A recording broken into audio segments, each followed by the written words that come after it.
بسم الله الرحمن الرحيم عما يتساءلون عن النبأ العظيم الذي هم فيه مختلفون كلا سيعلمون ثم كلا سيعلمون ألم نجعل الأرض مهادا والجبال أوتادا وخلقناكم أزواجا وجعلنا نومكم سباتا وجعلنا الليل لباسا وجعلنا النهار معاشا وبنينا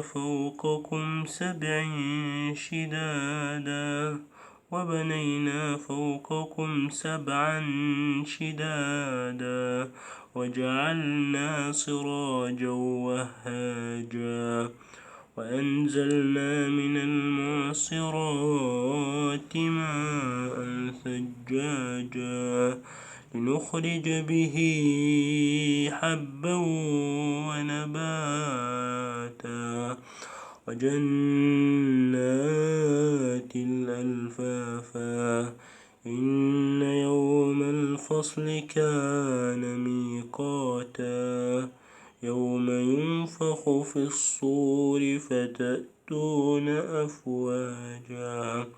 وفتحت السماء فكانت أبوابا وسيرت الجبال فكانت سرابا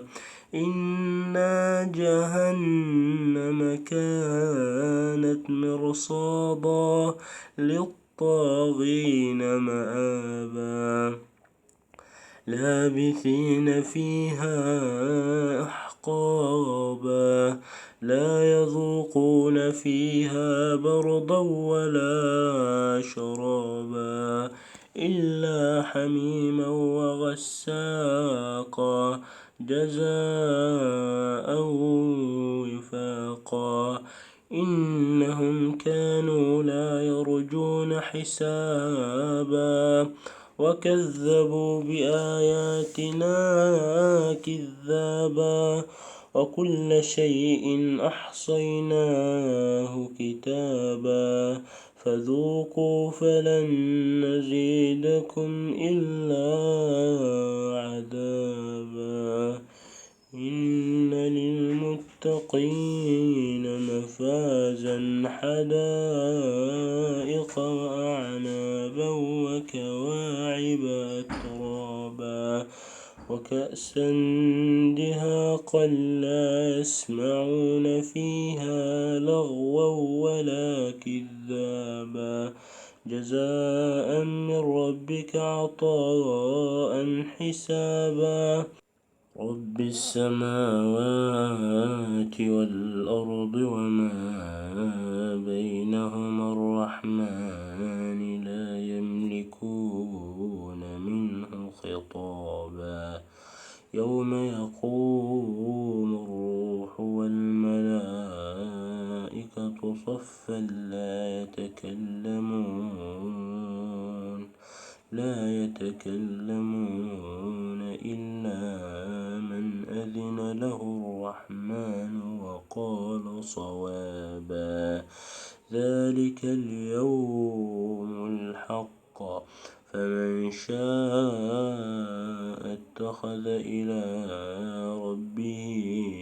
مآبا إنا أنذرناكم عذابا قريبا يوم ينظر المرء ما قدمت يداه ويقول الكافر يا ليتني كنت ترابا.